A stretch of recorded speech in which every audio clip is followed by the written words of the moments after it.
Um é a amplificação sonora. O recurso é a estimulação elétrica. Vamos falar um pouco de cada uma dessas modalidades, tá?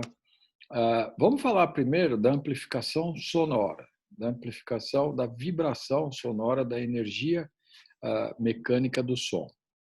O recurso mais conhecido de todos nós e mais antigo é o famoso ASI, o aparelho de amplificação sonora individual, que avançou muito nos últimos anos, se tornou uma coisa bastante aceitável em termos de estética e qualidade, né? Porque ele também evoluiu muito, incorporou todo o desenvolvimento eletrônico na sua confecção.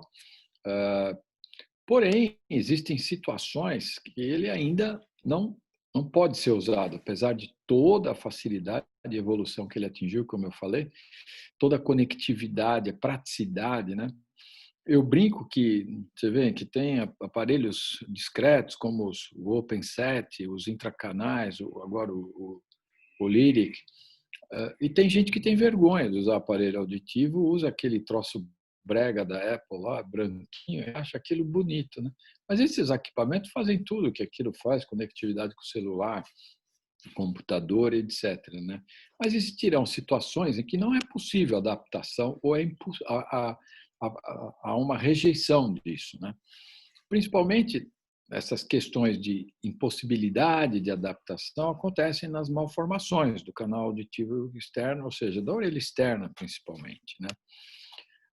Outra situação que é relativamente comum aqui no Brasil são as cavidades abertas para colesteatoma, que você vai ocluir essa cavidade, porque se ele tiver uma perda mista importante que necessite amplificação, você vai ter que fazer um molde fechado, isso diminui a aeração da cavidade, dá problema, ou porque o OpenSet pode não ter a amplificação suficiente. Então, realmente, as cavidades abertas podem ser um problema na adaptação.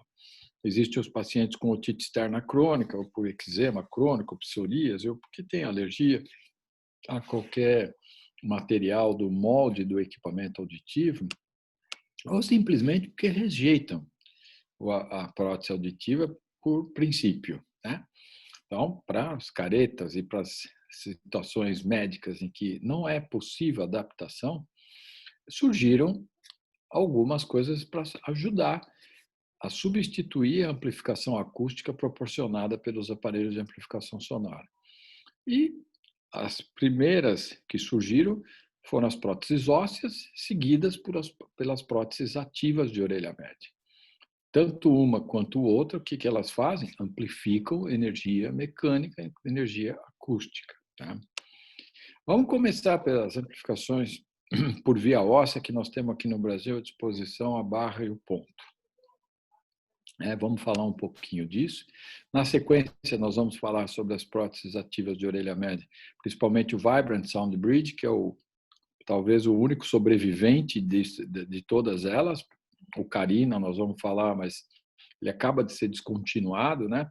E vamos falar também de outras duas possibilidades que não tiveram aqui no Brasil, mas tiveram próximas do Brasil.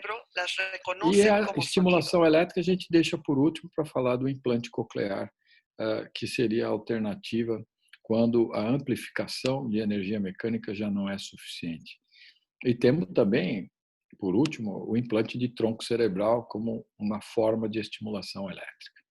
Então, como eu disse, vamos começar pelas próteses por via óssea, próteses osteoancoradas ou próteses de condução óssea por via óssea, ou prótese de condução sonora por via óssea. A mais antiga, talvez no mundo e aqui no Brasil com certeza, é o famoso Barra, que é o Bone Anchored Hearing Aid, mas que virou trademark, então é melhor a gente não usar mais o termo Barra, né, que tinha virado sinônimo, porque ele é uma marca registrada da cóclea, né? Mas foi a primeira prótese por estimulação via óssea que existiu no mundo e que aqui no Brasil também chegou já há uns 10 anos ou mais. Tá? Ele é composto de um receptor processador externo, que recebe o som, processa, e vai transformá-lo numa vibração mecânica que é transmitida pelo adaptador, que é o conhecido abutment aqui, até o parafuso ósseo integrado, que é o liberador de energia. Então, existe um receptor, um transmissor e um liberador de energia mecânica. Tá? Inicialmente, o barra foi usado para perdas puramente condutivas, né? Esse é o clássico, com uma reserva óssea normal. Tá? Depois, ele ganhou... desculpa. Funcionou meu botão, boa. Depois ele ganhou com uma melhoria da eficiência do processador externo. A gente pode usá-lo em algumas perdas, né, mistas, desde que a via óssea esteja lá no máximo em 35 decibéis. E, por último, ele começou a ser usado nas perdas auditivas unilaterais, para que você diminua a zona de silêncio da orelha que não escuta, você capta o som desse lado e joga para a orelha que seja normal, que tenha via óssea normal. Nesses casos, a gente tem que ter uma orelha com a via óssea absolutamente normal para que tenhamos uma situação ideal e confortável. Tá? Quais são os pré-requisitos para serem usados esses equipamentos em termos de cirurgia? Essas próteses ancoradas no osso demandam uma via óssea estável. Como eu falei, eles têm um limite de amplificador. Surgiram processadores mais potentes, liberadores de energia mais eficientes, mas realmente a via óssea não pode continuar deteriorando, porque se ela ultrapassar 40, 45 decibéis, mesmo com os equipamentos mais potentes, você vai perder muito da eficiência desses equipamentos. Tá? É muito interessante também, isso é legal e é fácil, que esses pacientes tenham uma experiência com o estimulador por via óssea. Então, todos nós conhecemos o SoftBand, que as crianças podem usar com vibrador acoplado aqui na região mastoídea, e agora a gente tem os adaptadores mais modernos para adultos, né? O Glass, Bone Glass, Bone Shaper, como é que é o nome mesmo desse negócio aqui? Mas, enfim, está disponível. Esse aqui é da Cochlear, você tem ainda o SoundArt, esse aqui. Tem os outros formas de tiara com vibrador ósseo que você pode fazer com que o paciente vivencie aquela experiência da amplificação por via óssea e ele vai perceber o benefício que ele tem com isso antes de você eventualmente fazer a cirurgia de implante desses vibradores. É óbvio que esses equipamentos estão liberados para crianças a partir de 5 anos de idade, com algumas exceções. Então, até lá, o SoftBand vai ser necessário. Em pacientes adultos que queiram evitar a cirurgia, você pode até usar o SoundArt. E hoje em dia tem o Adhere, que nós vamos ver que também é uma modalidade de ter usar essa modalidade de estimulação, de amplificação sonora, sem precisar fazer nenhuma cirurgia. A cirurgia do Barra é conhecida de todos. Atualmente, a gente tem feito com uma incisão só, marcando exatamente a posição onde o abutment vai ser colocado. Antigamente era necessário afinar a pele, hoje em dia isso não é mais necessário. Você faz primeiro uma incisão que envolve a pele, o subcutâneo e o músculo, preservando o periósteo na capa óssea da mastoide ou na região que você vai inserir. Aí você debrida um pouco esse periósteo para fazer a abertura do buraquinho onde você vai implantar o parafuso ósseo integrado. A preservação do periósteo é importante porque ele ajuda na osteointegração desse suporte do liberador de energia. Né? Uma vez colocado o liberador de energia, você tem todo um aparato da própria empresa, de motor, de torque exato para você fazer a inserção do liberador de energia osteointegrável.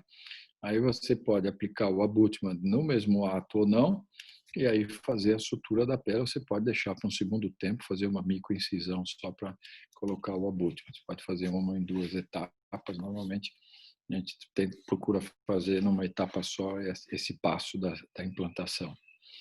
O concorrente do Barra aqui no Brasil, que também já tem alguns anos aqui, é o Ponto, que tem indicações de uso exatamente iguais ao do Barra, tem só diferenças em estratégia de processamento do sinal, de tipo de processador externo, mas ele também tem as versões com maior poder para que você possa usar em perdas mistas com via óssea, como eu já mencionei, até 35 decibéis de queda, que é o que a gente aconselha, com muita esperança em 40 decibéis, mas o ideal é em menos que 40 decibéis de SRT, de limiar para via óssea. Tá bom?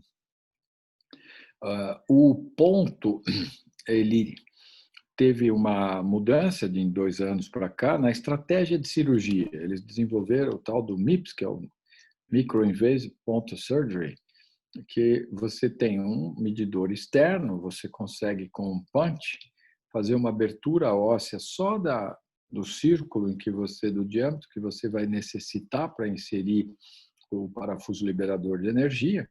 Então ele evita incisão, evita sutura no pós-operatório, no final da cirurgia.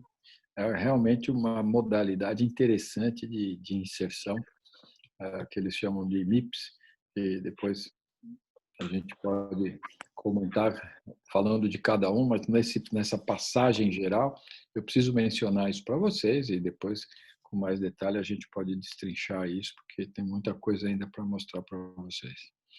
Mas acho que vocês já viram falar e conhecem isso. Como eu disse, evitando ainda a cirurgia, além do soft band e do sound art, vocês podem ter agora a disponibilidade do Adhere. Você tem um adesivo que é colocado retroauricular e que tem o adaptador para que você aqui encaixe o processador externo. Tá? Você tem que ter uma pele que tolere bem aqui o adesivo. Ele teoricamente dura alguns dias, depois você tem que ficar trocando, mas enfim, é uma modalidade mais recente de um condutor por via óssea, de um amplificador por via óssea, que não necessita de intervenção cirúrgica nenhuma. Tá? Bom, em relação ao barra e o ponto, na experiência do CDA, a gente tem uma experiência, digamos, média. A gente tem um pouco mais de 20 pacientes implantados nessa faixa etária, a grande maioria são portadores de malformação, uma minoria como sequela de otite média crônica. Tá? A média de idade foi 13,8 por conta dessas malformações, então a gente acabou implantando em crianças mais jovens. Tá?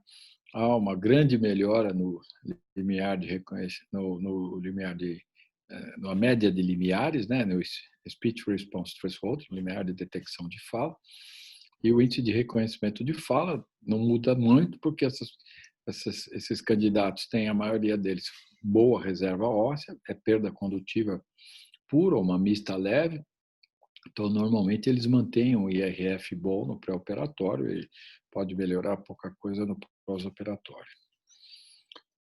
Então esse foi uma introdução ao barra e ao ponto.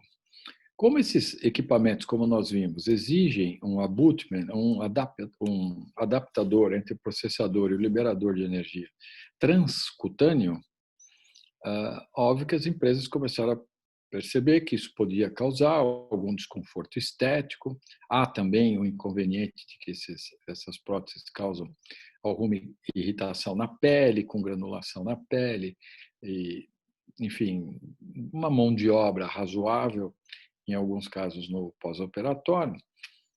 Bolou-se a estratégia de fazer um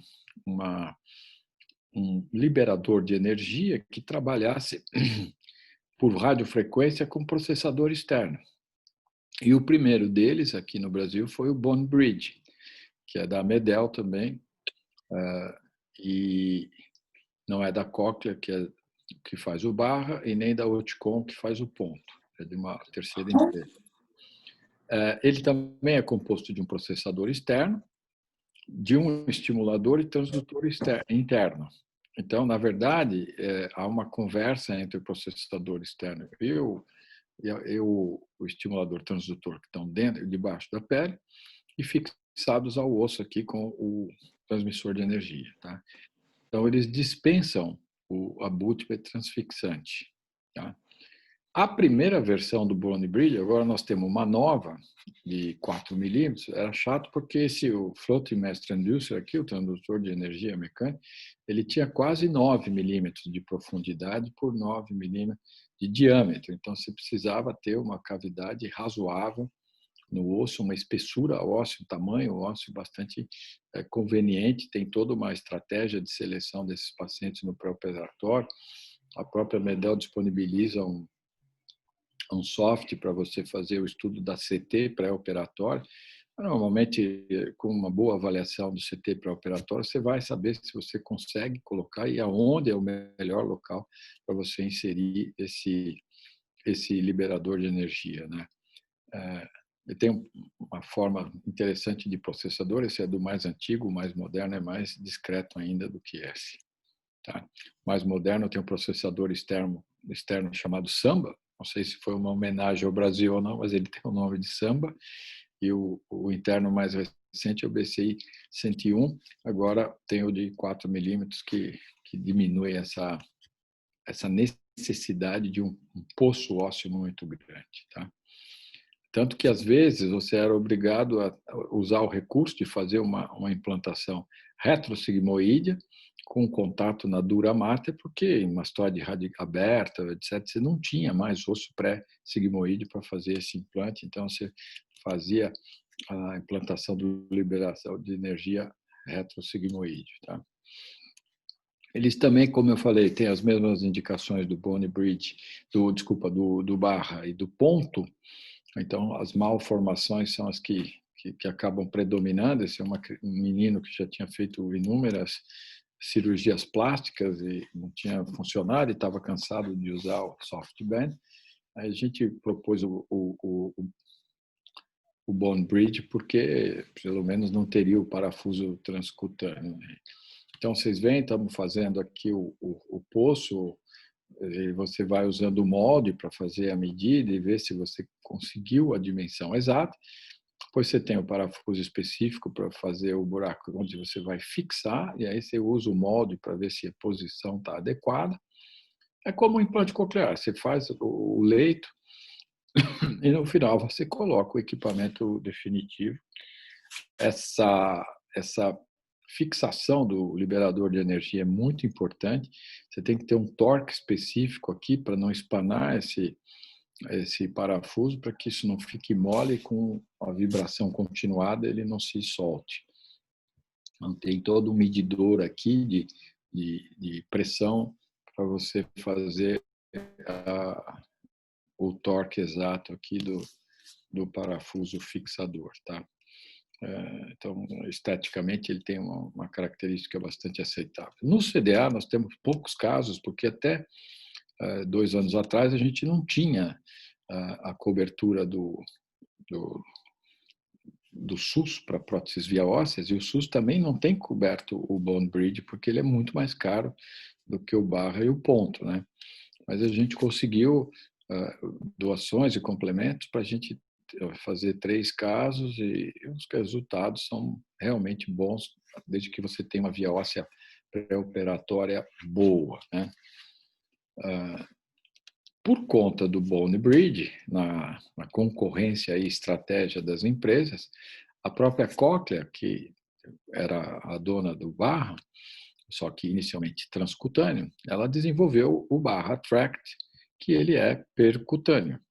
Você faz o mesmo estímulo de liberador de energia, é um parafuso ósseo integrado, só que ele vai ser acoplado a um ímã.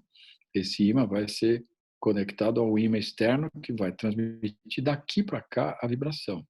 Ou seja, há uma atenuação pela pele, mas a eficiência dessa transmissão é bastante razoável e os resultados reportados são interessantes. Nós não temos experiência, não tivemos nenhum caso com uma cirurgia simples, relativamente simples, mas nós não tivemos nenhuma experiência ainda com o Barra Tract no hospital público. Eu também não tenho no meu consultório. Tenho o Bone Bridge, mas não tive nenhum caso do Barra Tract. Agora eu tenho alguns pacientes que talvez a gente vá usar ou o Bone Bridge ou o Osia, ou Osia, que é o novo aparelho de liberação de energia por via óssea da cóclea. Ele é bem fininho, ele é interessante porque ele mantém o mesmo sistema liberador de energia, mas ele está acoplado a um sistema piezoelétrico aqui que vai fazer com que haja essa amplificação e liberação de energia de uma forma bem eficiente, segundo a perspectiva técnica desse novo equipamento. Ele deve ser lançado no Brasil proximamente, já está com toda a papelada na Anvisa, mas que eu saiba, até a semana passada ele ainda não tinha liberação definitiva. Mas ele funciona como um bone bridge, com a diferença de que, em vez de você ter que cavar um poço de 4 milímetros ou 8 milímetros, você vai ter só que colocar o mesmo liberador de energia, o parafuso ósseo integrado. Tá? Ele é bem fininho, esteticamente bom, e ele realmente tem uma eficiência boa, e teoricamente a empresa tem dito que ele pode amplificar as perdas ósseas até 55 decibéis para aqueles casos de perda mista. Eu ainda sou bastante cético, acho que a gente não devia fazer no limite, porque a gente corre o risco de perder a eficiência desses equipamentos facilmente, e esses equipamentos são caros, tanto o Bone Bridge como o Ossia. O Bone Bridge deve estar hoje por volta de uns R$80 mil, e o Ossia vai ser por aí, pelo menos. Então, são equipamentos caros e não dá para a gente utilizá-los numa situação de limite de eficiência, né? Então, em termos de próteses por via óssea, realmente elas são excelentes opções para perdas condutivas, quando a via óssea está normal, né, e estável, especialmente para as malformações e sequelas de otite média crônica. Pode até se colocar como otite média crônica ativa, porque se colocar mastoídea, você não vai ter conexão com a cavidade, que pode ainda ter algum resíduo de atividade inflamatória. Idealmente não, mas isso pode ser feito, né? Infelizmente já vi isso acontecer. Temos que ter cuidado com as perdas mistas, mas com óssea até menor que 40 dB, eu acho que a eficiência está assegurada. Tem uma limitação para a ressonância magnética, né? Tanto para o Bone Bridge como o Barra Tract, quanto o Ossia, porque há um material metálico que vai ficar implantável, e na ressonância magnética, o que vai acontecer? Você vai ter o artefato, e esses pacientes não vão... Nesses pacientes, a visualização dos tecidos próximos àquela região metálica do equipamento não vão poder ser observados de forma detalhada. Tá? Acho que ele é interessante para perda de audição unilateral. Não sei se o custo-benefício é interessante, mas aí você tem que discutir com o paciente, oferecer essa possibilidade e saber se ele vai querer se submeter a uma cirurgia, usar um processador externo para continuar não ouvindo com aquele lado, mas, enfim, para pegar informações daquele ouvido e utilizar o outro lado como referência. Tá? Ele vai continuar tendo perda de audição unilateral, mas os pacientes que realmente estão motivados, que têm necessidade auditiva importante, acabam se adaptando e acabam gostando desses equipamentos. Bom, tá todo mundo acordado aí? Ou vocês estão que nem meu neto nas lives aqui agora? Nossa, como cresceu. Agora sim, entendeu? Professor, estou bem acordado e feliz com você estar aqui, tá? Eu estou feliz. Para nós é muito importante você... Só faltou o acarajé. Mas já acaba essa pandemia e nós vamos estar juntos aí. E tem um acarajé meio prometido já para você. Tá bem? Tá fechado. Tá fechado. Um abraço. Então vamos em frente. Então vamos falar um pouquinho sobre as próteses ativas de orelha média, né? A primeira delas foi o Vibrant Sound Bridge, que foi o primeiro e até hoje o maior sobrevivente dessa modalidade das próteses ativas de orelha média, que na verdade acabam sendo implantadas em algum local de energia vibrátil, de estrutura vibrátil da orelha média, que possa transmitir essa vibração, essa energia mecânica para a orelha interna, né? Então, o Vibrant Sound Bridge usa o mesmo processador externo que o Bone Bridge, que é o Samba, ou a versão mais moderna é o VoRP 503. Então, o processador externo conversa por radiofrequência com o estimulador interno, que vai liberar toda a energia mecânica, não mais por pelo osso, né, craniano, ou pela mastóide, ou pelo osso occipital, etc., até a cápsula óptica labiríntica e o líquido labiríntico. Nós vamos colocar um elemento vibrátil em contato ou com a cadeia ossicular ou com a membrana da janela redonda, invertendo o fluxo aqui de progressão da energia mecânica. Tá? Inicialmente, o Vibrant foi desenvolvido para essa situação. Cadeia intacta, colocação no ramo longo da bigorna, apoiada próximo do estribo, para que fizesse essa transmissão acústica com eficiência para a orelha interna. Tá? Eles sempre disseram que haveria uma maior naturalidade na percepção do som do que a amplificação acústica do ASE aqui fora. É óbvio que o conduto auditivo externo fica livre, não tem microfonia. É real que ele pode amplificar um pouco melhor os agudos do que o ASE. Ele é discreto, porque esse processador retroauricular pode ficar bem disfarçado no cabelo. E processamento digital, compressão em bandas de frequência, calibração por bandas frequenciais, programação por bandas frequenciais é uma coisa que os ASE também têm. Né? Mas ele foi sempre uma situação interessante. Então, como eu disse, inicialmente ele foi desenvolvido para ser alocado nessa posição. Ele vinha já com um prendedorzinho que você clipava aqui no ramo longo da bigorna e deixava ele em contato também com a superestrutura do estribo. Mas aí surgiram adaptações. Né? Hoje ele nem vem mais com esse clipe agregado, que vem só o liberador de energia, que mudou, né? Ele é mais mecânico agora, não é mais peso elétrico. Ele vem o barrilzinho aqui livre e você escolhe na hora que você for inserir o adaptador que você quer. O ramo curto da bigorna, o ramo longo da bigorna, a janela redonda, a superestrutura do estribo. Então você tem no kit do aparelho vem os adaptadores que você pode escolher no momento em que você for fazer a cirurgia, tá? Ele foi inicialmente desenvolvido basicamente para substituir os aparelhos de amplificação sonora individual, ou seja, para perda neurosensorial mesmo, sensório neural. Disseram que era possível usar até perda moderadamente severa, com a via óssea em torno de 70 decibéis. Via óssea e via aérea, né? Porque era uma perda sensório neural pura. Inicialmente, a cadeia ossicular tinha que estar íntegra, a audição estável, porque senão eles perderiam a eficiência se a audição continuasse a deteriorar. É interessante que eles tivessem uma experiência prévia com ASE, porque esse é um ASE só que um pouco mais eficiente, né? Com um IRF melhor que 50, com o ASE calibrado para uma liberação de energia de 65 decibéis acima do limiar. Tá? Então, ou adequar ao limiar uma saída acústica que proporcionasse um bom índice de reconhecimento de fala.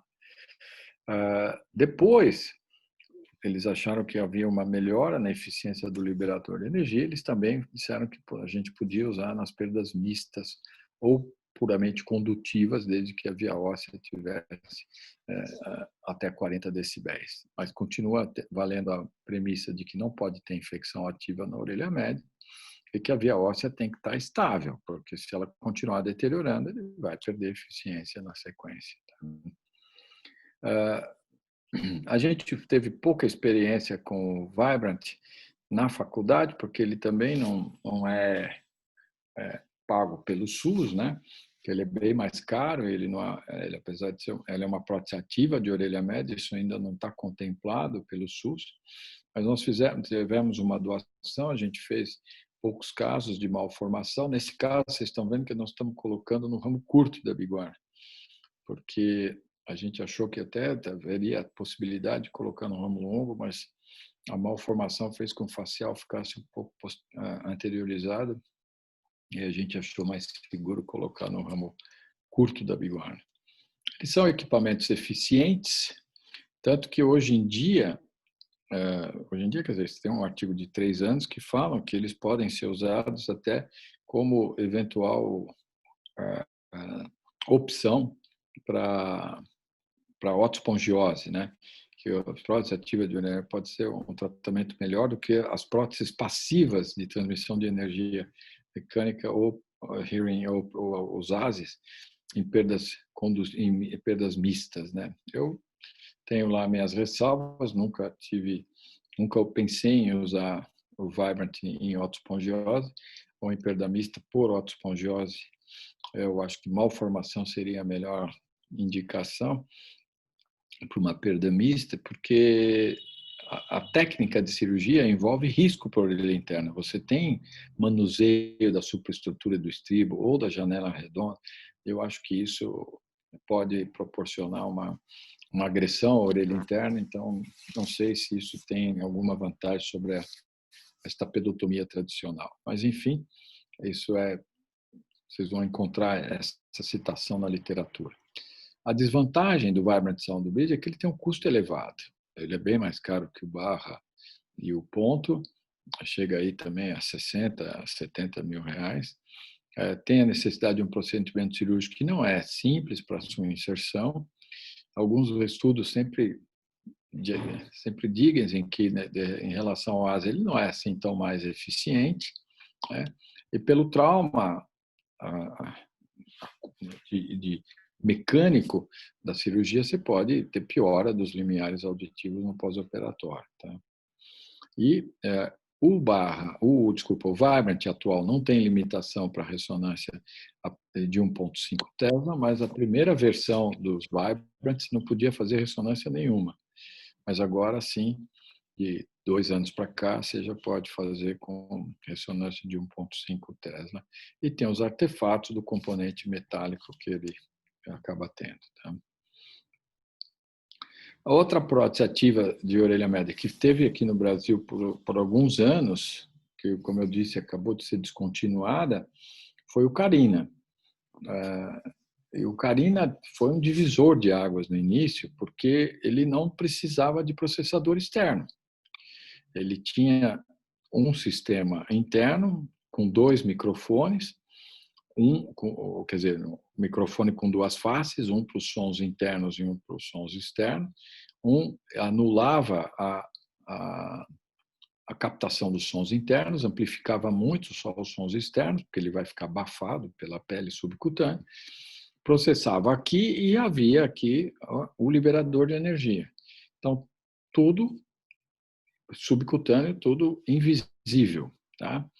Então, isso foi o grande boom do Carina, foi isso. Esteticamente era maravilhoso, porque você escondia tudo aí debaixo da pele. Tá? Você tinha microfone, processador e o liberador de energia. Só que, obviamente, apesar de ser totalmente implantado, de ter um processador digital, com uma bateria recarregável, um microfone hiperpotente, né? Transdutor de energia eletromecânico, e podia estimular na bigorna, estribo, platino, janela redonda também. Esses equipamentos exigiam uma cirurgia relativamente complexa. E as poucas cirurgias de Carina que eu fiz, não consegui filmar, porque todas foram lá na escola e sempre deu problema. Mas, enfim, vocês vão ver depois o pós-operatório. Você tem que fazer uma aticotomia ou uma aticotomia com timpanotomia posterior, se for colocar em outro local, não o ideal, que era no corpo da bigorna, que foi a posição inicialmente descrita, tá? Para você fixar o bracelete, o bracket, como eles gostam de chamar, para fixar aqui o componente que vai fazer a liberação, o transdutor de energia mecânica. Tá? Você tem um tipo joystick para você medir exatamente essa distância, né? E aí você depois fazia um nicho para o processador. A gente sempre prendeu o microfone na ponta da mastoide, não aqui em cima, como está aqui no próprio display do fabricante. A gente sempre preferiu colocar na ponta da mastoide. O lado do microfone caissons internos virado para o osso, a gente fazia um nichozinho e deixava o microfone mais sensível debaixo da pele. Tá? Ele é um trambolhão. Tá? Ele ficava mais ou menos assim, o fixador aqui, o transdutor de energia acoplado no corpo da bigorna. Tá? Esses pacientes tinham esse aspecto pós-operatório. Ele realmente ficava totalmente implantado, canal auditivo externo livre. Você via só aqui o contorno do microfone mais aqui embaixo, o processador aqui no meio e o ímã aqui em cima para carregar, para receber o carregador de energia. Tá? Então, esses pacientes tinham também a indicação para perda sensório-neural, foi a primeira indicação do equipamento, quando ele foi liberado, perda moderada severa, com até 60 decibéis de média de limiar, a audição tinha que estar estável, de novo, se piora, perde eficiência, experiência prévia com AS, mesma coisa como uma boa discriminação. Depois começaram também a usar em algumas perdas condutivas e mistas, desde que, obviamente, a limitação sempre vai ser a via óssea melhor que 40 decibéis. Tá?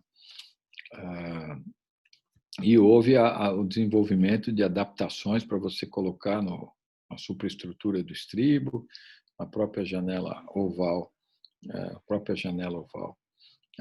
para poder inverter o trem de onda aqui. Bom, desculpa, janela oval não, janela redonda, desculpa.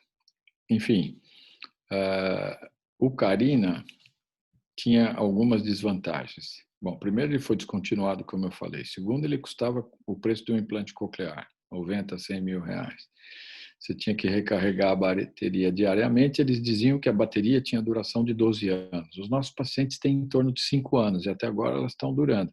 Mas não sei se dura 12 anos, porque aí você vai ter que fazer uma pequena cirurgia para trocar a bateria. Tá? E mesmo com toda a estratégia, o algoritmo de cancelar o ruído interno, eles ainda tinham alguma amplificação de ruídos internos. Tá? A gente teve 2 pacientes lá no CDA, tive 2 pacientes de consultório com um resultado muito semelhante. Há uma melhora eficiente mesmo dos limiares auditivos, ajuda um IRF, mas você tem uma série de limitações que eu acho que impuseram até a descontinuidade do equipamento. Né?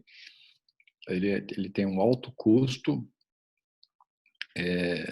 um ganho duvidoso, que não seria melhor que o AS, isso vale para o Vibrant Sound Bridge também. Eles são basicamente cosméticos, especialmente o Carina, né? Então, talvez interessante para casos selecionados de malformação da orelha externa e média. Tá? O Carina era basicamente estético e o boom foi que com essa estratégia de microfone totalmente interno, você poderia ter, talvez no futuro, um implante coclear totalmente escondido. Porque essa é uma situação ideal, realmente, porque aí as pessoas podem usar o aparelho no banho, podem praticar esporte, podem ficar com o equipamento o tempo todo. A gente escuta o tempo todo em qualquer dessas circunstâncias. E com qualquer prótese outra óssea ou ativa de orelha média, a gente tem o processador externo, tem outras coisas que impedem que a gente realmente possa usar esses equipamentos em algumas atividades. Então, seria o ideal, né? Mas ele acabou até sendo descontinuado, até porque as indicações dele são meio que, hoje em dia, dizem superpostas ao do OSIA. Embora o OSIA vai ser mais eficiente para o gap condutivo do que era o Carina, mas, enfim, ele não tem mais. Um equipamento também de orelha média que está para ser descontinuado, se já não foi. Acho que já foi, professor. Já foi, Alexandre. É verdade. Era o DACS, né, que era o Direct Acoustic Cochlear Stimulation, que você tinha que fazer uma enorme cirurgia, que eu vou mostrar aqui, que são slides do Thomas Lennes que ele me prestou, para você colocar todo o equipamento. Aí você tinha que fazer uma timpanotomia posterior, fazer uma estapedotomia e o liberador de energia ia ficar acoplado a uma prótese de Teflon ou titânio Teflon para você fazer uma platinostomia para fazer a liberação de energia, né? Então, é um equipamento extremamente complexo, uma cirurgia extremamente complexa para casos com perda mista. Os resultados que o Thomas teve para pacientes no ensaio clínico dele, vocês veem que a via aérea pré e pós-operatória não foi melhor, tá? Na média foi uma coisa muito discreta a melhora que eles tiveram. Esses pacientes quase todos acabaram evoluindo para implante coclear. Então, o equipamento acabou sendo descontinuado também e tem todas as desvantagens que a gente já mencionou: alto custo, resultado limitado, cirurgia complexa, limitação para ressonância e a ida para o implante coclear em vários desses pacientes, tá? Outro equipamento que vocês podem ter ouvido falar, aqui no Brasil, o Ricardo fez lá no HC, na USP, aqui em São Paulo, acho que 10 casos, foi o Envoy, que foi um outro sistema desenvolvido nos Estados Unidos, que também é totalmente implantável, só que ele tem uma estratégia interessante, ele não tem microfone, ele tem um captador de energia sonora que vem do meio externo, implantado preferencialmente no martelo ou no corpo da bigorna. Isso ele recebe essa energia vibrátil aqui da cadeia ossicular, joga para o processador. Isso economiza muita bateria, então você tem aqui uma bateria que não precisa recarregar e teoricamente ela tem uma duração de 6 anos, porque a própria captação da energia podia ser até um fator alimentador de energia. E aí ele processa e manda um liberador de energia conversar aqui, liberar energia na superestrutura do estribo, né? Então você tem 2 transdutores piezoelétricos, um é um sensor e o outro é o driver de liberação. Tem o processador e a bateria no mesmo corpo e esse baixo consumo energético que permitiria que a bateria durasse de 6 a 8 anos. Só que você tem que impor uma descondução, uma lesão na cadeia ossicular. Você tem que tirar o ramo longo da bigorna, você poder adaptar o sensor de receptor de energia ou no martelo ou no corpo da bigorna, e o liberador de energia se fixa com uma cola óssea na superestrutura do estribo. Tá? Ele também tinha as indicações para perda sensorial moderada severa, audição estável, índice de reconhecimento de fala bom, integridade anatômica e funcional da orelha média, porque você vai impor uma lesão. Então, as desvantagens, mantinha, né, um alto custo, ele não foi liberado no Brasil. Eu não sei como é que está a situação do Steam, do Envoy Steam, mesmo nos Estados Unidos. Eu não sei se ele está tendo um uso corrente lá. Aqui no Brasil ele acabou não sendo liberado. Se impõe uma lesão na cadeia circular, tem limitação para ressonância que a gente já conversou, e uma cirurgia pequena para trocar bateria a cada 5, 6 anos. Tá? Como eu falei, então, todas essas soluções, próteses por via ósseas e próteses ativas de orelha média, são pertinentes quando você tem uma reserva funcional do órgão de corte ainda boa para receber amplificação acústica. Quando você não tem, você tem uma lesão total do órgão de corte. Espera aí que eu já falei demais, já vou acabar. A gente acaba saindo da estimulação mecânica para a estimulação elétrica. Então, não preciso falar do implante coclear, vocês sabem que ele substitui o órgão de corte, libera estímulo elétrico nas células do gânglio espiral e transmite para o nervo coclear. É a melhor opção hoje em dia para as perdas severas e profundas com nenhum rendimento com ASE, principalmente se a perda auditiva for isolada. Mesmo em algumas perdas auditivas associadas a outro déficit, ele pode trazer benefício. Temos só que ter em mente o tempo de privação sensorial, que é crítico para um bom resultado. Tá? Hoje em dia, essas cirurgias estão ficando atraumáticas, reduzindo os riscos, porque ampliou as indicações do implante para cirurgias bilaterais, para cirurgias até com pequenas malformações na orelha interna, como a cóclea hipoplásica ou a bipartição incompleta, mas ainda vão existir malformações da orelha interna ou na condição de agenesia do nervo coclear, em que você não tem o elemento para conduzir o estímulo elétrico periférico para o sistema nervoso central. Aí você vai ter um implante de tronco cerebral, tá? Bom, o futuro pertence à ciência. Nós não sabemos se esses aparelhos vão liberar tecnologia de reabilitação da perda de audição com neuroregenerador, etc. Mas isso no futuro nós vamos ver, terapia genética com mudança do gene das células sensoriais. Então, talvez haja uma mudança, mas as soluções eletrônicas ainda serão as de aplicação prática pelos próximos 20 anos. Então, vocês vão ainda fazer muita cirurgia disso, acho que pelo menos por 15 anos. A conectividade será a quebra do preconceito contra as próteses auditivas convencionais. Então, vai sempre haver uma boa concorrência e nós precisamos estar muito bem com o pé no chão para fazer as indicações dessas próteses implantáveis, porque às vezes a gente fica com aquela pressão de propaganda dos fabricantes, que é legal, que é bom. Antigamente eles até ofereciam dinheiro para o médico, não sei o quê. Isso é complicado. Então, é melhor a gente ter a nossa experiência e com muita prudência, porque as próteses auditivas convencionais evoluíram muito e são sempre a primeira opção para a maioria desses casos, tá? E não lembrar que existe possibilidade de terapia regenerativa no futuro, porque impõe sempre uma intervenção conservadora em relação ao órgão de corte, tá? Ó, aqui está o pessoal do CDA que nos ajuda, e aqui a foto do Zé com os nossos queridos amigos, e aqui está o Thomas, aqui está a Alessandra, que estava em Hannover, agora vai sair de lá, e o Ronaldo Toledo, que vocês conhecem, que já nos ajudou aí com o Zé em algumas lives por aí. São os nossos queridos, a geração que, se Deus quiser, vai nos suceder com muito mais sucesso e eficiência. Tá? Ela está indo para onde, professor? Ela vai para uma cidade perto de Munique. Ela foi convidada para dirigir um serviço lá.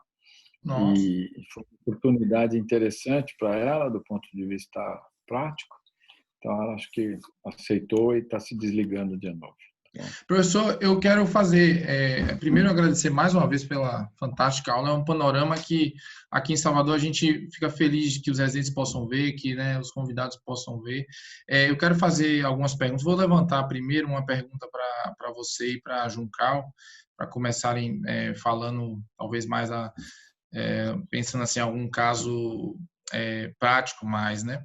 Você pensar, por exemplo, no paradigma de uma perda unilateral, primeiramente numa criança, né? Uma perda profunda unilateral, neurosensorial, unilateral, né? Numa criança e em adulto. O espectro de ação pode ser desde da intervenção zero, de nenhuma intervenção, né? Muitas dessas crianças descobrem quando são adultos, às vezes, né? Pode acontecer a gente ir no ambulatório pegar, até intervenções, né, cirúrgicas, soluções mais invasivas. Eu queria que você desse uma opinião sua, prática mesmo, sobre essa situação em criança e em adulto, e que Juncal também começasse comentando.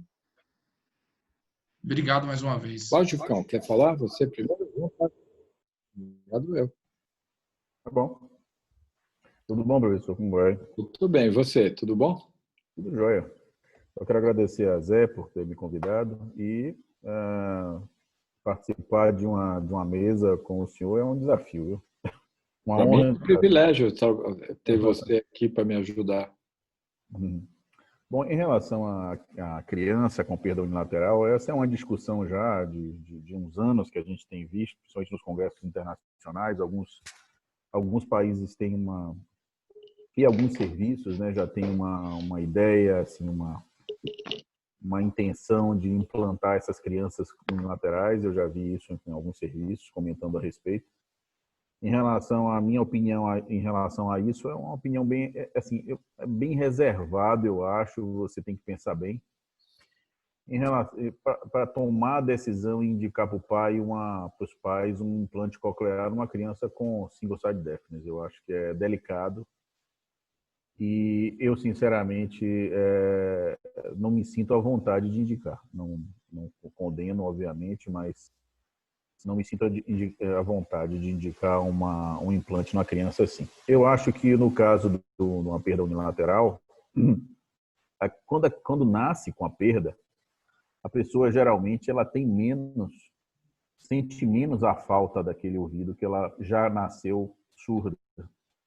creio que aquele que tem uma surdez adquirida durante a vida vai sentir muito mais falta. E esse é o perfil dos pacientes que eu operei de single-side deafness, fazendo o implante ósseo integrado, são aqueles que perderam depois. Os que já nasceram com a perda, eles não se animam a fazer, na minha experiência. Então, a minha relação com o single-side deafness é essa. Eu queria só fazer um comentário, professor, já que essa é o single-side da nossa questão agora, né, na criança e no adulto, sobre o barra tract. O senhor falou que ele bota é um implante do barra, da cóclea, que põe aquele pratinho, né, digamos assim, aquela moeda ali do ímã. Ele foi muito criticado porque tinha pacientes que se sentiam desconfortável com a vibração por cima da pele, do couro cabeludo. E eu tive alguns pacientes que eu fiz, por incrível que pareça, foram pacientes homens, todos homens, foram 3 pacientes, todos homens, porque eles não queriam, de cabelo curto, né? Aqui, pelo menos aqui em Salvador, tem muita gente que usa realmente cabelo curto, muitos homens bem curto, e eles não se sentiam confortáveis esteticamente com o pino. E optaram pelo barra tract, e nenhum deles teve nenhuma queixa, ficaram muito satisfeitos com o implante. Não, eu, como te falei, eu não tive experiência pessoal com barra tract, mas eu atendi no consultório pessoas que tinham barra tract que foram por uma opinião por complicaçõezinhas de pele, mas realmente é a mesma coisa que acontece com qualquer ímã. Só que aí você tem um ímã ativo, né? Diferente do ímã do implante coclear, que todo mundo já viu também, problema de maceração de pele e tudo, se o ímã é muito forte, né? Mas eu também acho que esse não foi um problema muito relevante no barra tract, não. Mas como eu te falei, minha experiência com o barra tract é pequena. Não sei te dizer. Mas falando em termos de single-side deafness, eu estou muito de acordo com você. Acho que a gente tem que separar a perda de audição unilateral condutiva da sensório-neural, né? Eu acho que a perda condutiva unilateral você poderia até ser um pouco mais positiva em termos de fazer uma prótese ancorada para o osso, porque você restabelece a estereofonia para esse paciente.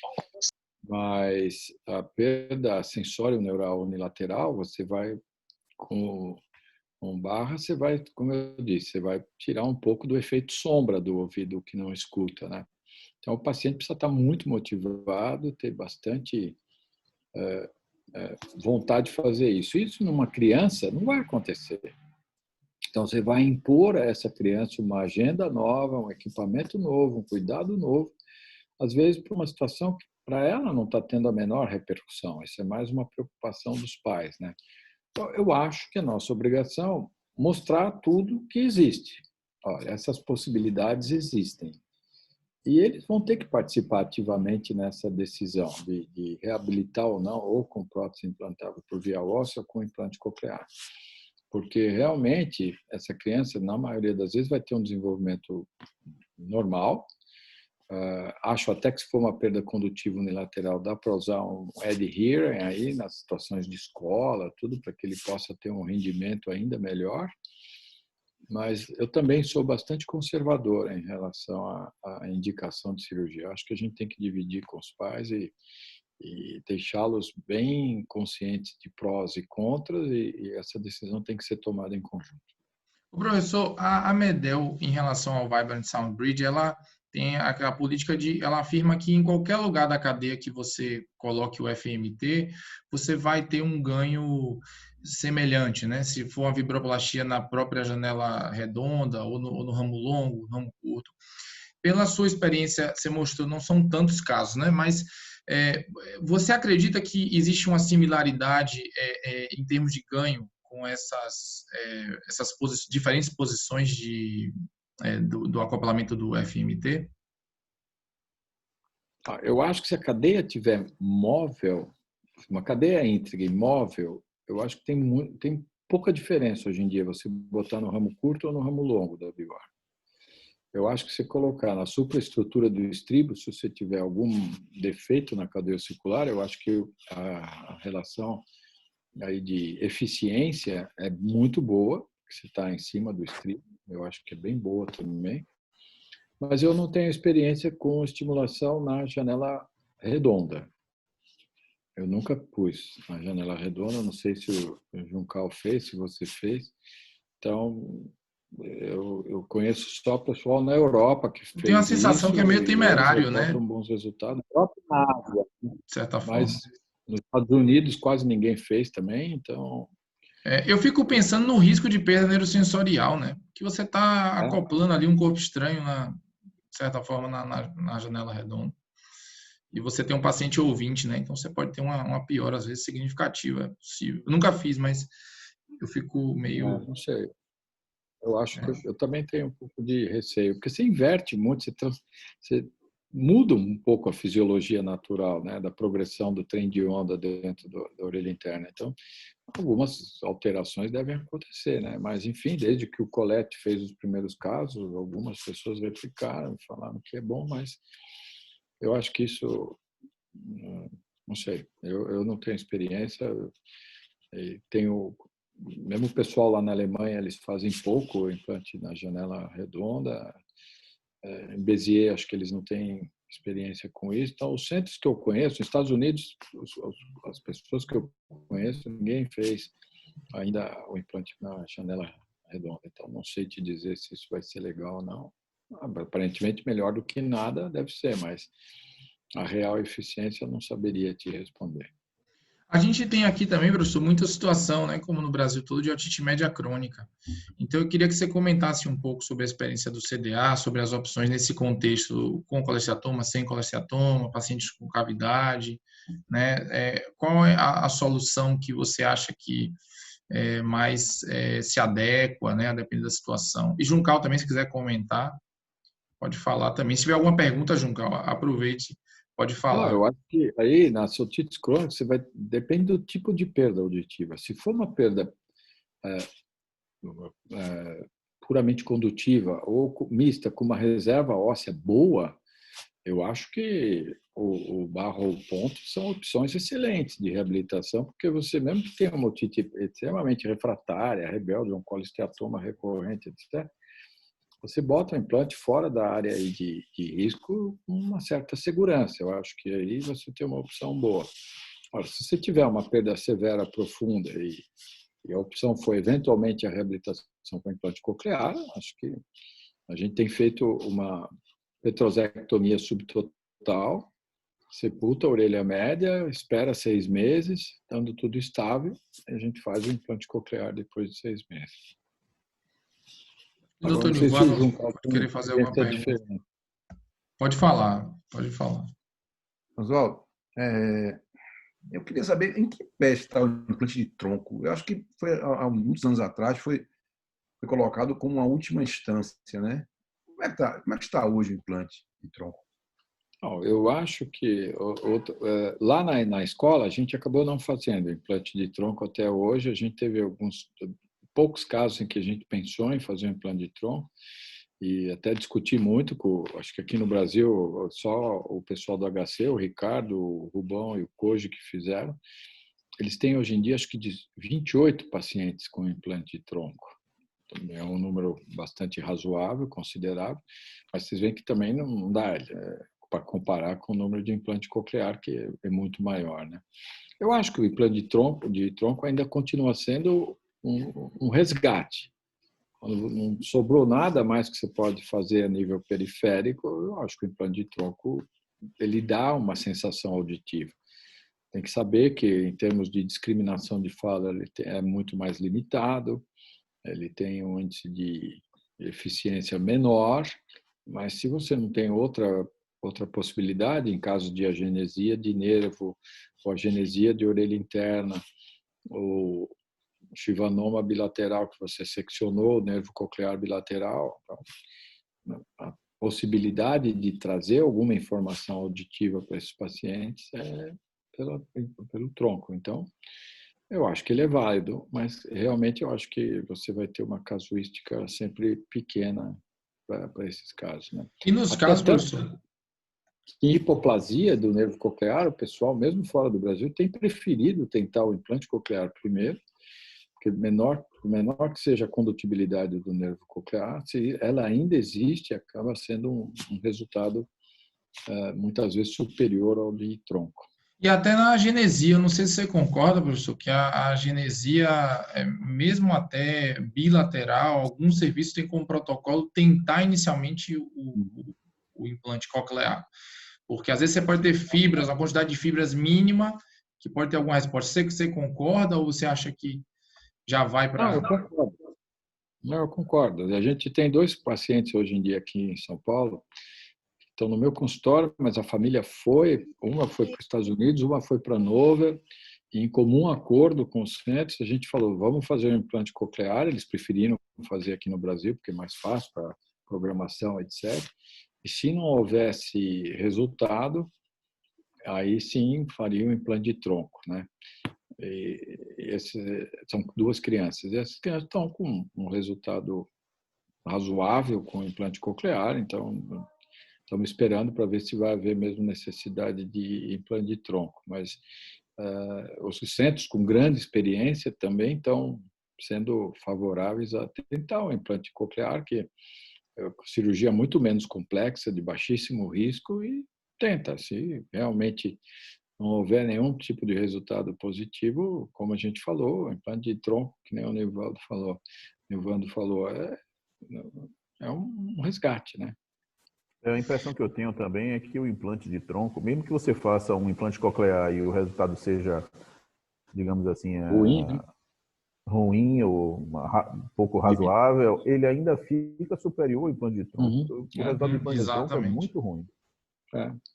É pobre, É muito infelizmente. foda. Em relação ao próprio implante coclear, professor, você ainda tem a ideia do simultâneo ou do sequencial em crianças com perda neurosensorial bilateral? Tem sempre essa discussão, né? E Juncal também, muitas vezes tem essas situações, né, de escolher se vai fazer sequencial ou se vai fazer simultâneo. Qual a sua opinião em crianças pequenas, né? Eu acho que depende muito da etiologia. Se você tiver uma etiologia genética ou uma coisa que está bem definida, que aquela criança não tem outro caminho, ela tem perda bilateral definitiva, não tem lesão central, não tem alterações outras que possam impactar no resultado do implante, eu acho que você pode fazer simultâneo, sem problema nenhum, só não faço com criança com menos de 1 ano de idade. Mas se essa criança tem algum problema potencial, por exemplo, teve uma citomegalovirose, pode ser que ela tenha algum impacto no sistema nervoso central, algum outro déficit que impõe alguma restrição ao resultado do implante, aí eu acho que eu faria sequencial, obrigatoriamente. Se for um caso, uma criança saudável, com perda de audição isolada, bilateral, acho que eu faria simultâneo. Não sei qual é a experiência do Juncal. Diga aí, Juncal. Olha, eu fiz bastante para o paciente simultâneo, mas sabe, com o passar dos anos, eu acho que você tem assim, às vezes se você faz um sequencial, entre a primeira cirurgia e a segunda, a gente pode fazer com certa brevidade, né? 6 meses. Tá, enquanto antes melhor, mas eu não acho que isso tem um impacto realmente tão grande com o passar dos anos. A gente não vê um impacto tão grande nas que fizeram com pouco tempo entre uma e outra. É E verdade. eu acho que a sequencial ela nos dá uma visão, uma ideia Resposta, né? da resposta, exatamente, da resposta na primeira orelha, em que você dribla essas questões que o professor falou a respeito de impacto no sistema nervoso central. Então, hoje, eu sou mais, digamos assim, simpático às cirurgias simultâneas e não mais sequenciais, desculpe, não mais simultâneas. Eu gostaria de fazer uma pergunta ao professor. Posso, José, fazer uma pergunta? Claro que pode falar. Bom, eu nunca fiz um Vibrant, eu nunca assim, fui simpático ao Vibrant, porque na minha impressão, os outros sistemas, mesmo o Barra Tract, o Bone Bridge, os concorrentes, eles eles fecham todos esses gaps ou praticamente todos esses gaps que o Vibrant fecha com cirurgias mais tranquilas, digamos assim. O senhor ainda hoje vê que o futuro para o Vibrant, com essas novas tecnologias como o Ossia, esse Bone Bridge 602, que agora é o mais fininho, o que é que o senhor acha? Eu concordo com você. Eu acho que eu não gosto de falar muito, porque senão vão falar, não, está ficando velho, né? Não gosta mais de novidade e tal, mas eu sou realmente muito seletivo para essas próteses ativas de orelha média. Eu acho que elas têm uma utilidade, sim, mas limitada. Porque eu acho que o Vibrant, basicamente, para perda sensório-neural, ele é um substituto da prótese convencional. Então, não sei realmente qual seria a grande eficiência desses equipamentos, né? E para perda mista, então, ou para perda condutiva, como você falou, acho que o novo Bone Bridge ou o Ossia, acho que eles são mais simples de serem colocados, mais seguros, com resultado muito bom, né? Então, eu acho que, não sei, como o Carina foi descontinuado, não sei, o Vibrant ainda tem resistido bem, mas não sei, não vejo também que ele tenha assim uma indicação muito expandida e que no futuro venha a superpor esses outros tipos de prótese mesmo. A impressão que eu tenho é que o futuro do Vibrant não é muito promissor com esses novos, principalmente com esses novos concorrentes aí. Eu acho. São mais simples e tão eficientes quanto, né? Exatamente. Alguém tem mais alguma pergunta? Se tiver, aproveite para fazer. Um outro ponto, professor, é em relação à variabilidade dos resultados, né? Em relação principalmente ao implante coclear, né? A gente sabe que, dependendo da etiologia, né, do tempo de privação, né, você pode ter uma variabilidade importante de resultado, desde pacientes que discriminam às vezes mais de 80%, 90%, até pacientes que têm discriminação ruim, resultado ruim pós-operatório. Eu queria saber quais são suas dicas assim para o trabalho com o paciente pré-operatório, o diagnóstico, o seu manejo em relação à fono, quais os fatores são mais importantes para você nessa expectativa de resultado pós-operatório, né, em criança e em adulto. E Juncal também, se quiser falar. Acho que esse é um tema interessante que você mencionou pelo seguinte, a expectativa é muito grande, o pessoal acha que vai botar um implante coclear e ele vai escutar tudo e falar tudo. Óbvio que não é bem assim, né? Vamos supor que você tenha um paciente pós-lingual, que já tenha toda a estrutura linguística estabelecida, todo o arsenal de cognição da simbologia acústica estabelecido. Esses pacientes nunca vão ter uma discriminação em ambiente ruidoso tão boa como eles tinham antes de perder a audição. Parece que, para isso, a gente teria que fazer o implante bilateral, esse paciente ter uma audição simétrica nos dois ouvidos, com preservação o máximo possível da audição residual e das células do gânglio espiral, porque senão você perde mesmo eficiência na percepção de fala em ruído. Então, reproduzir todas essas situações do dia a dia não é fácil com o implante coclear. Acho que o ganho é sempre muito importante, eles detectam sons baixos, né? Vão escutar tudo, mas a discriminação de fala é um negócio complicado e discriminação musical também. Então, isso envolve uma preservação da audição residual, se for possível, envolve uma preservação da microanatomia do órgão de corte e uma população celular do ângulo espiral boa para que você possa, estimulando mais ou menos simetricamente as duas orelhas, ter um treinamento suficiente para proporcionar uma boa discriminação, principalmente em ambiente ruidoso. O paciente tem 100% de discriminação, 90% de discriminação em conjunto aberto dentro da cabine. gravado, no silêncio. Na hora que esses caras vão para a rua, não é bem assim, mesmo nos casos mais brilhantes de implante coclear, né? Então, até essa aula que o Bruce Gantz deu na terça-feira, que foi muito legal, ele falou exatamente sobre isso. Ele falou que a preservação, ele é muito partidário da estimulação bimodal nas perdas em rampas, porque ele acha que aquela estimulação acústica dos graves aumenta muito a capacidade de discriminação, de fala no ruído desses pacientes. E envolve até estimulação de áreas mais adequadas no lobo temporal e pré-frontal, que estão envolvidas na interpretação do sinal acústico. Então, tem toda uma estratégia de processamento auditivo central que se mantém se você conseguir manter uma audição residual ou fazer uma estimulação simétrica adequada com o maior número de neurônios e fibras do nervo coclear ativos, né? Então, realmente, eu acho que a gente tem que avisar.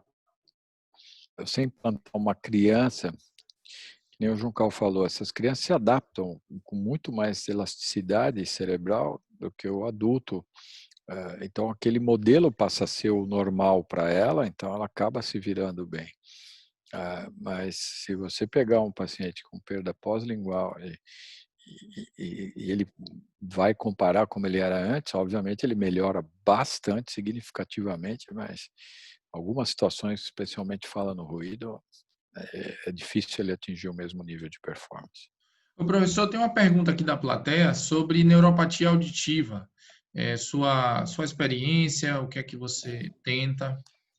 Não, eu acho que neuropatia auditiva hoje já está bem consagrado. Se esses pacientes têm uma audição residual razoável até, mas não tem benefício com o aparelho de amplificação sonora, a única esperança é um implante que possa trazer algum sincronismo na estimulação do nervo e das estruturas do sistema auditivo central.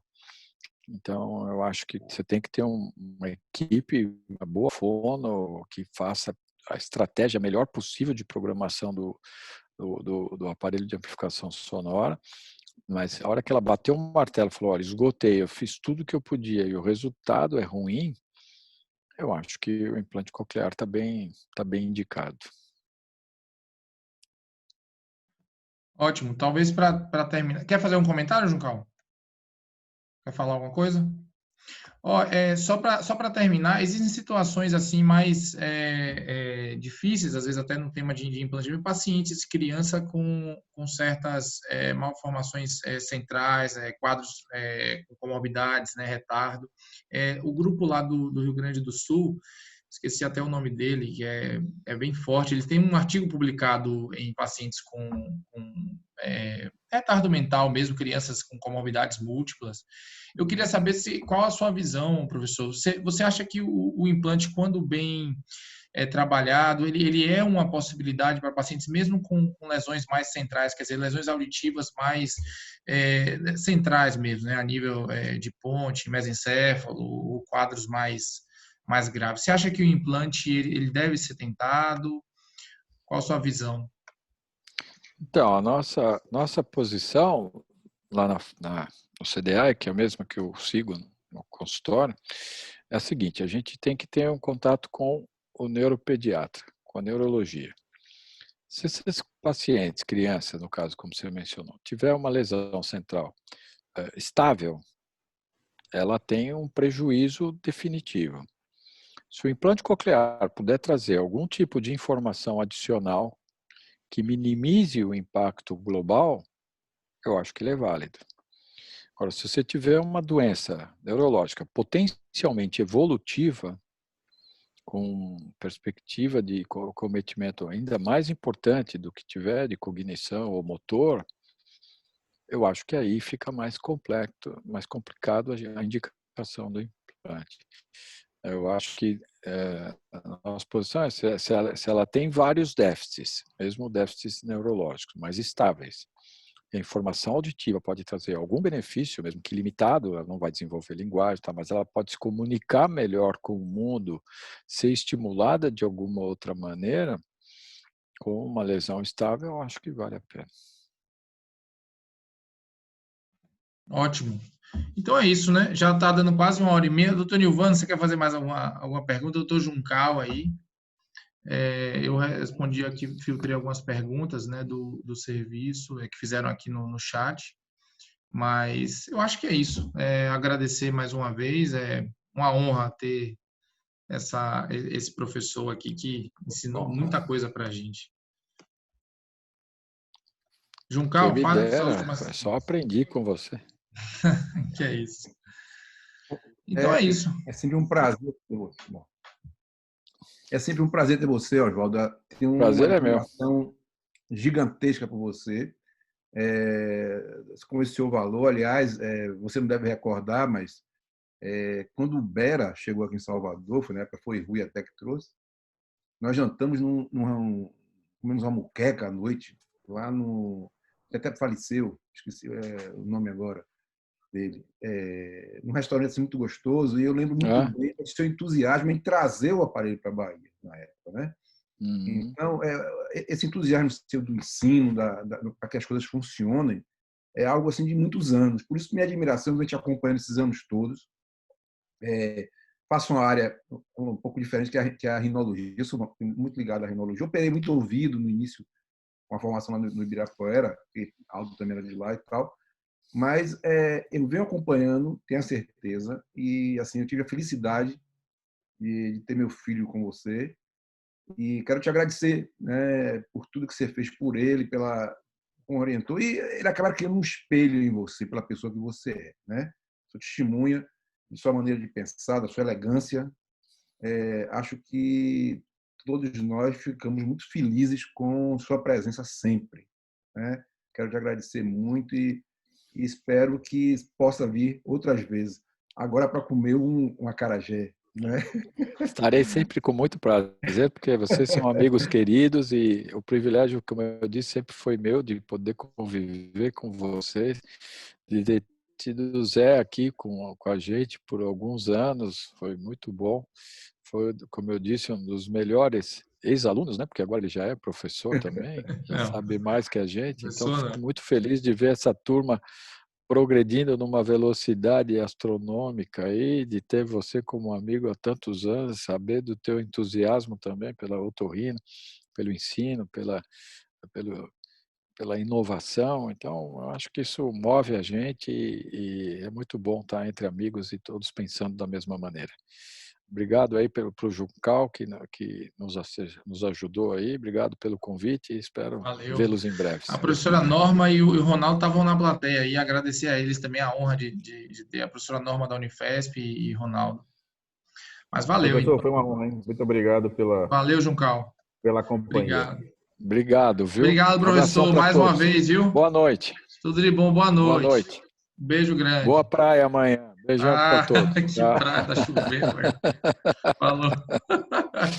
Tchau. Valeu.